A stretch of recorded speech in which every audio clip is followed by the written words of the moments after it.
Pocas veces nos paramos a pensar en la influencia que tienen los océanos en nuestro planeta. A fin de cuentas, nuestras vidas discurren sobre la superficie terrestre.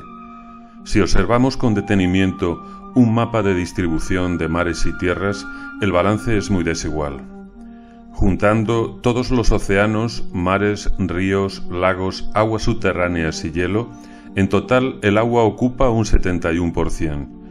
Y en cuanto a la parte sólida del planeta, los continentes e islas ocupan un 29% de la superficie terrestre, dentro del cual un 3% lo ubicaríamos en los polos.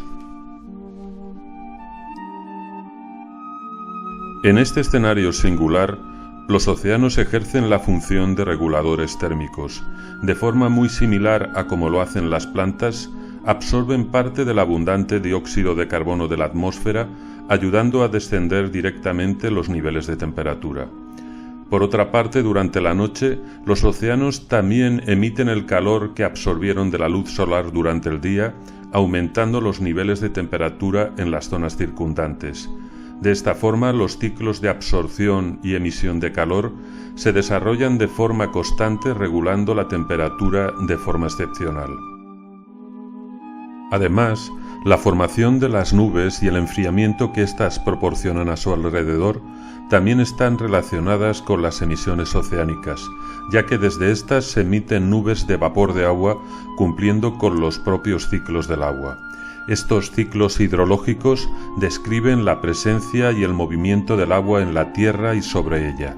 La cantidad de agua existente en la Tierra siempre es la misma y está en movimiento debido a la acción de la energía solar y a la fuerza de la gravedad, y cambia constantemente de estado, desde líquido a vapor y de vapor a hielo y viceversa. Otra de las razones por las que los océanos regulan la temperatura tiene que ver con las propias características del agua en sí. Es muy fácil en realidad. El aire, la tierra y las formaciones rocosas de la tierra se calientan muchísimo más rápido y de forma mucho más fácil que el agua, y esto mismo para enfriarse.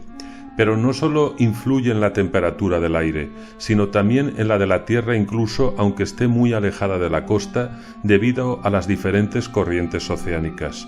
Las corrientes marinas pueden ser frías, ya que se originan en las latitudes polares, o templadas y cálidas, que son aquellas que se difunden desde los trópicos hasta las latitudes altas.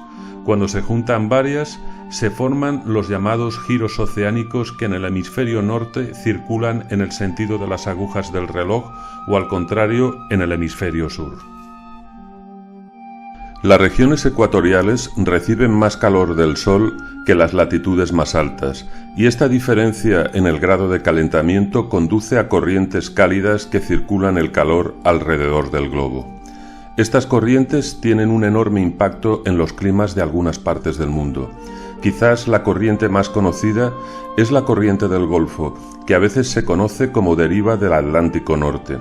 Esta trae agua caliente del Golfo de México hasta el noroeste de Europa, donde su efecto se puede ver al contrastar los inviernos experimentados en Escocia, típicamente suaves y húmedos, con los de Moscú, aproximadamente la misma latitud y que tienen condiciones de congelación.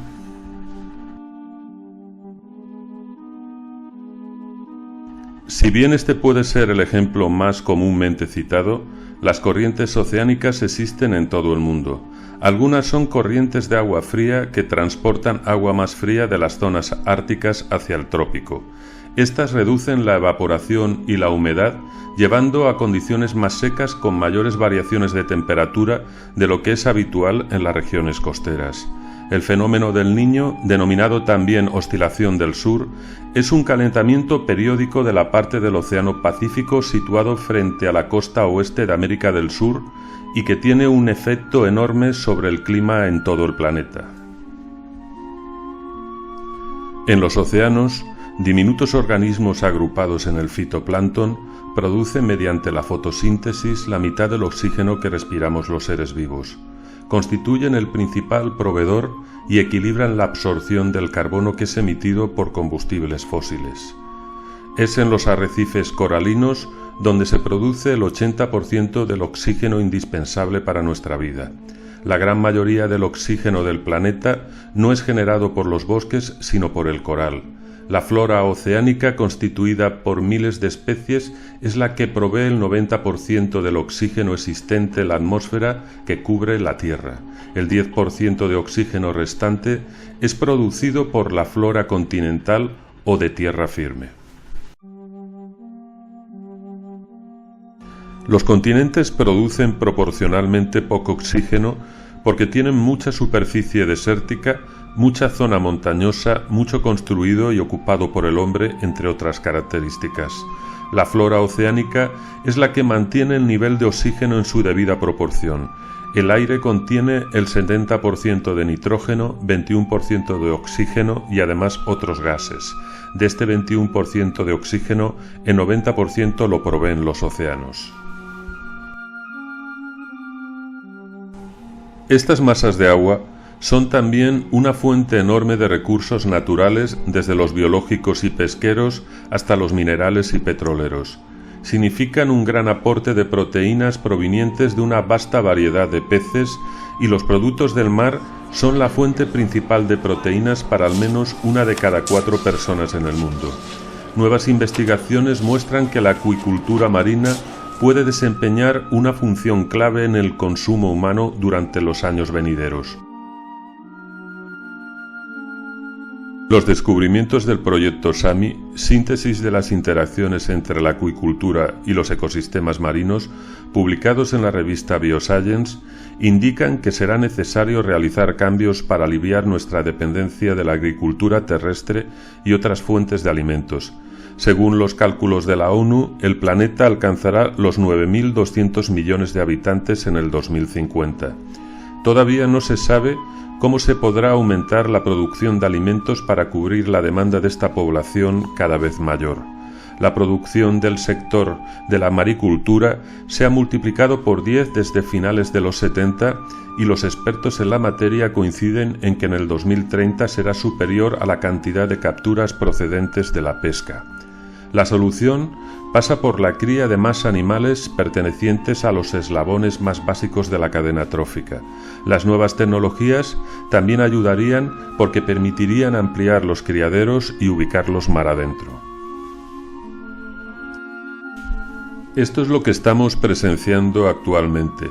Muchas plantas y animales empiezan a morir y algunos logran adaptarse, pero todos tienen muchos problemas. Las algas y el plancton son el sustento de animales tan pequeños como el krill, y este es comida por peces mucho más grandes como las ballenas y las focas. Así, la cadena trófica está en serio peligro, un peligro que ya está aquí, pues en muchas zonas la población del krill se ha reducido en más de un 80%. El krill se reproduce en aguas frías cerca del hielo marino, pero con el aumento de las temperaturas cada vez hay menos superficie helada. Por otra parte, el coral es un animal oceánico muy sensible a los cambios. Tienen una relación simbiótica con las algas en las que ambos obtienen beneficio.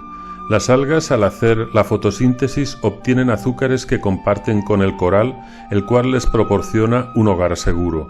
Pero cuando el agua está demasiado caliente, las algas simplemente no pueden realizar este proceso vital, por lo que terminan muriendo y los corales se decoloran, se debilitan y finalmente también se marchitan. Los océanos absorben hasta 1/4 parte del CO2 que emitimos los seres humanos.